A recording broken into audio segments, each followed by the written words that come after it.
Nós, do Dentro da História, adoramos investigar o passado, gostamos de cavar fundo, também gostamos de encontrar histórias tão escondidas, às vezes tão desconhecidas ou manipuladas, que precisam de uma boa revisada para entender onde está realmente a verdade. Também existem episódios que mudam o curso da história, a influenciam, a modificam, simplesmente graças à atuação de uma única pessoa. Mas há outras imagens, outros instantâneos do que foi chamado de século breve, o 900, o século XX. Uma dessas mostra flores nos fuzis, nos canos dos fuzis. Não estamos em Berkeley, na Califórnia, estamos em Portugal. É 25 de abril de 1974. A Revolução dos Cravos, já falamos sobre isso, em outro vídeo.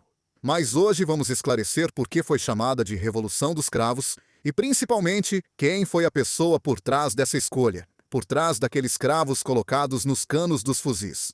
Esta é a história de uma mulher corajosa, uma mulher chamada Celeste Martins Cairo, conhecida como a florista da Praça do Carmo, mas que na verdade não era florista. Esta é uma história entre tantas outras, na qual é possível entender como o papel de um único personagem pode influenciar o curso dos acontecimentos e mudar a narrativa até trazê-la aos dias de hoje. Nossa história começa em 25 de abril de 1974. Estamos em Lisboa, capital de Portugal, um estado teoricamente moderno, na realidade, atrasado. Um estado europeu. E, no entanto, o último resquício do fascismo na Europa. 25 de abril de 1974.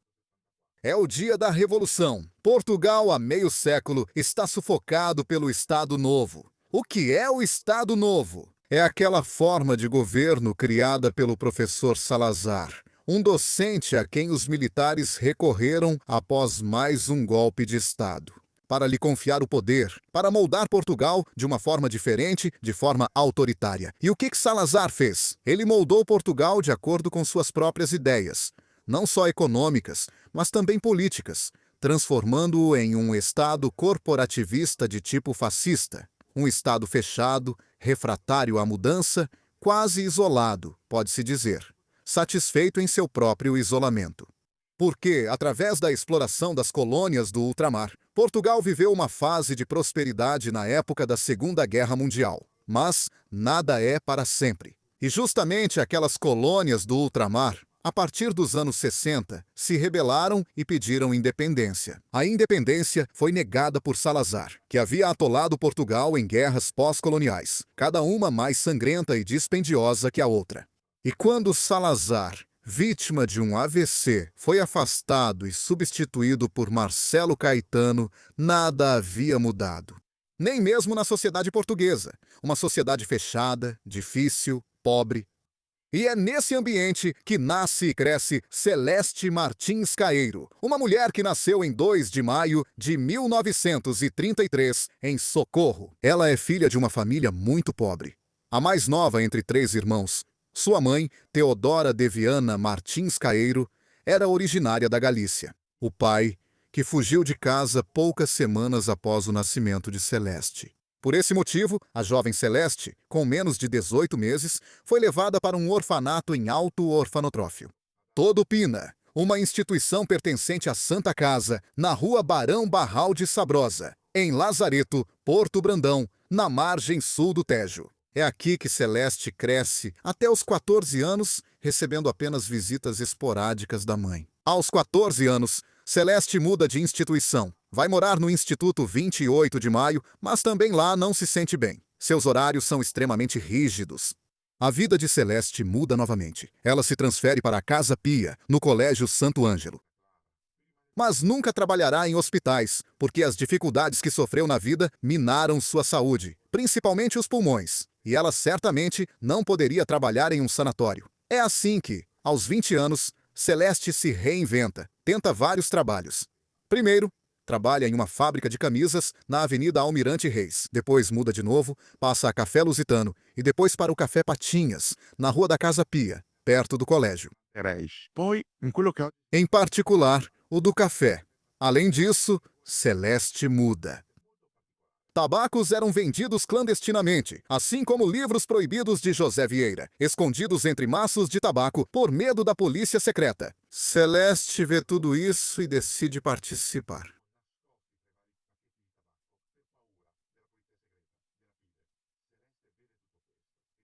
Ele gosta daquele ambiente. É um ambiente diferente, nada fechado. Pelo contrário, efervescente, cheio de gente. Que quer se informar, que quer entender, que quer conhecer, que quer ler, que quer falar, que quer fazer sua voz ser ouvida. Durante a adolescência, nos anos difíceis, Celeste desenvolveu uma consciência política. Ela participou das primeiras reuniões clandestinas e nos dias de folga do trabalho ia às cortes plenárias em Boa Hora, em Lisboa, para assistir aos julgamentos, principalmente os julgamentos políticos. Fazia anotações e tentava entender como funcionava a máquina repressiva do regime. Uma máquina da qual ela não gostava e que gostaria de derrubar. No Café Patinhas, Celeste conhece também um homem que será o pai de sua filha, mas que a abandonará porque esse homem acabará sendo um alcoólatra. É uma vida difícil. Depois, Celeste sai da festa para trabalhar como guarda-oreira em uma boate chamada Marigold. Mas o dinheiro nunca é suficiente. Sempre precisa de mais dinheiro para sustentar ela e sua filha. Celeste aceita, em 1973, ir trabalhar em um restaurante completamente novo, o Sir. O primeiro restaurante self-service de Lisboa, na Rua Brancabo. É uma novidade. O salário é bastante bom.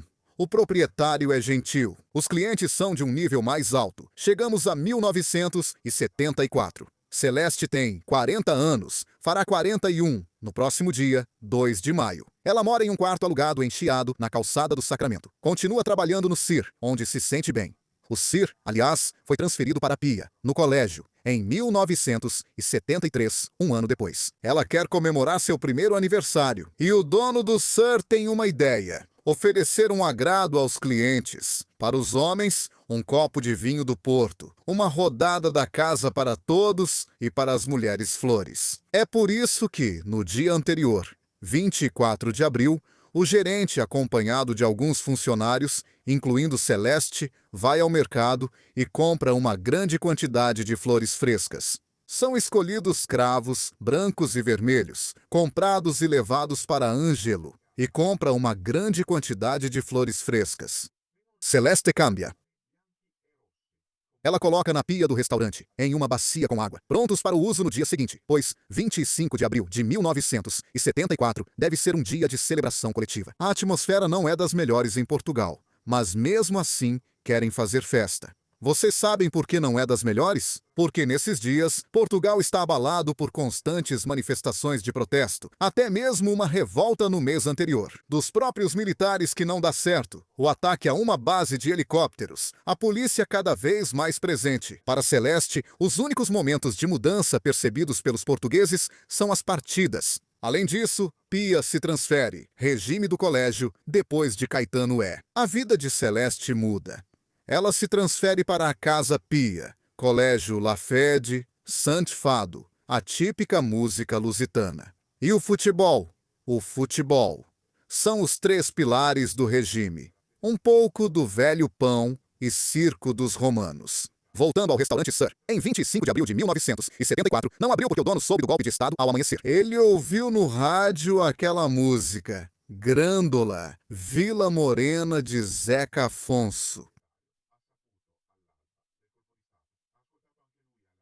Ele também ouviu os comunicados do movimento das Forças Armadas. Entendeu que haveria um golpe, e nesse caso, era melhor não abrir o restaurante.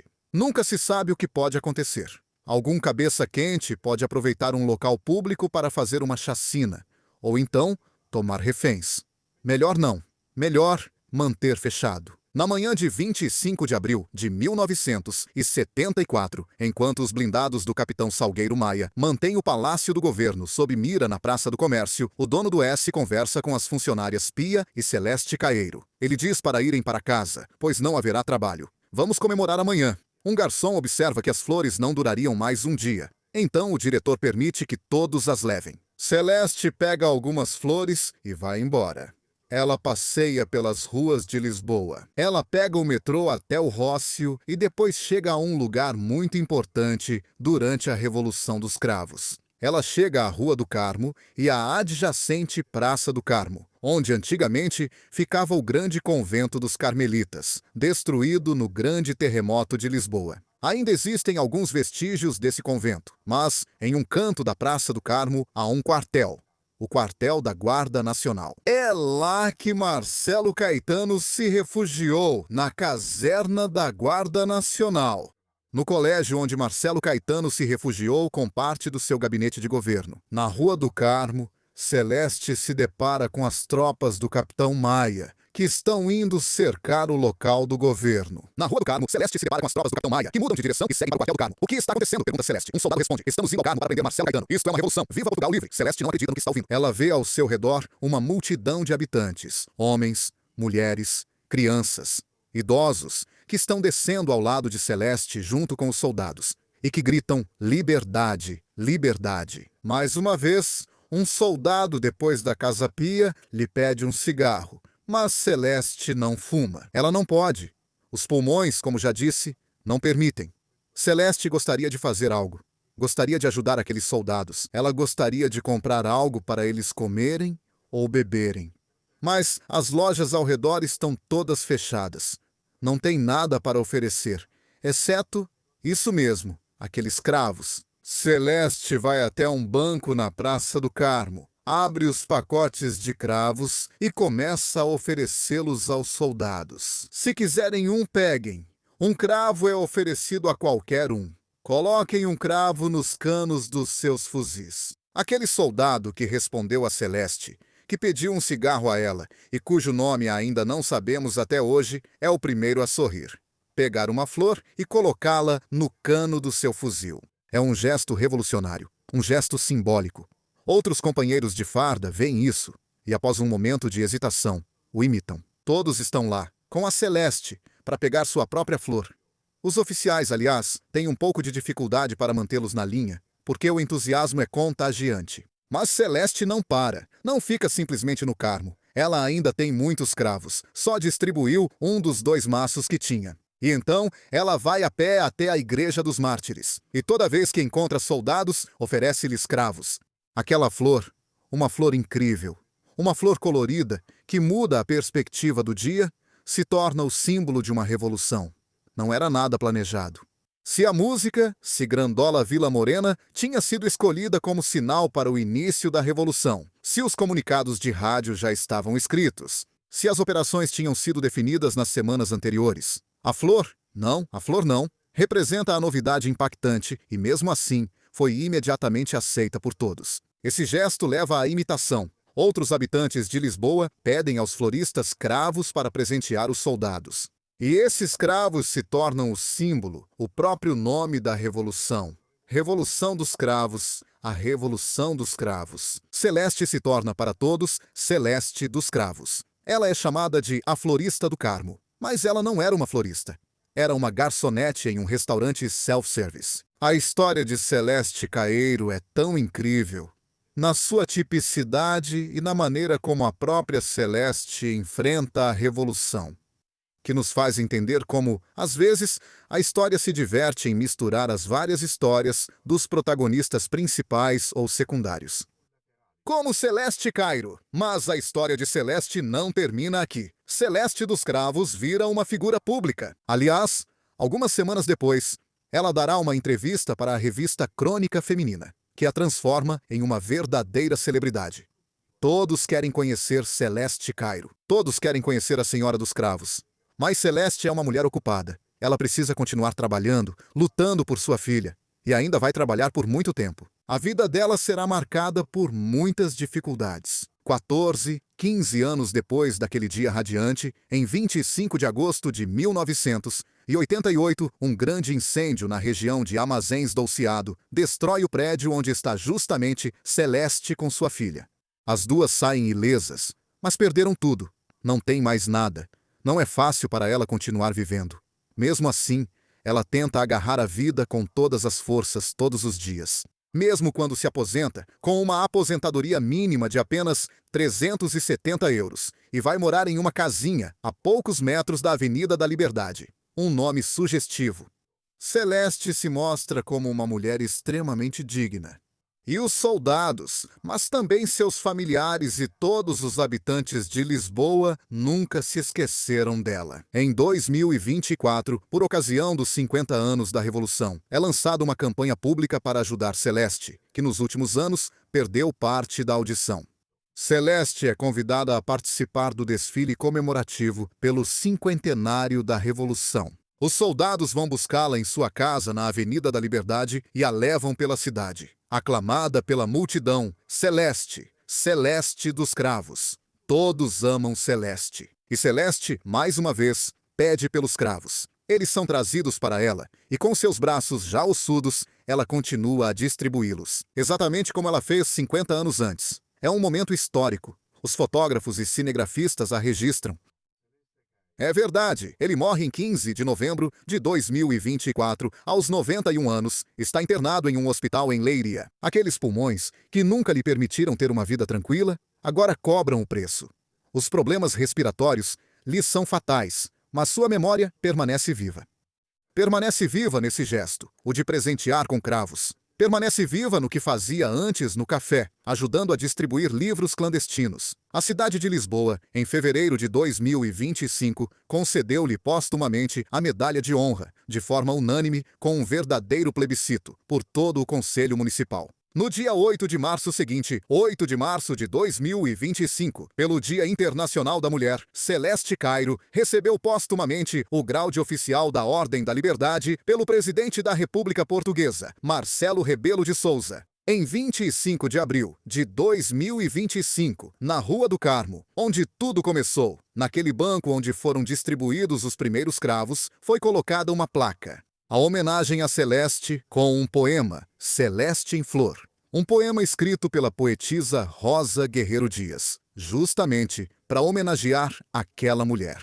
E então hoje, se vocês forem a Lisboa e se quiserem percorrer os lugares da Revolução, além de irem ao Terreiro do Paço ou à Praça do Comércio, além de irem à Avenida do Arsenal, vão à Rua do Carmo, vão à Praça do Carmo, procurem o Banco de Celeste, olhem para ele. Imaginem essa mulher de 40 anos orgulhosa, altiva, que tenta fazer algo por aqueles soldados. E não podendo lhes dar nem mantimentos, nem mesmo um cigarro, oferece flores a eles, tudo o que tinha. Se quiserem homenageá-la de verdade, cantem a canção de Zeca Afonso e verão outros lusitanos se juntando. Grândola, Vila Morena, terra da fraternidade. O povo é quem mais ordena em Grândola. Tiocidade.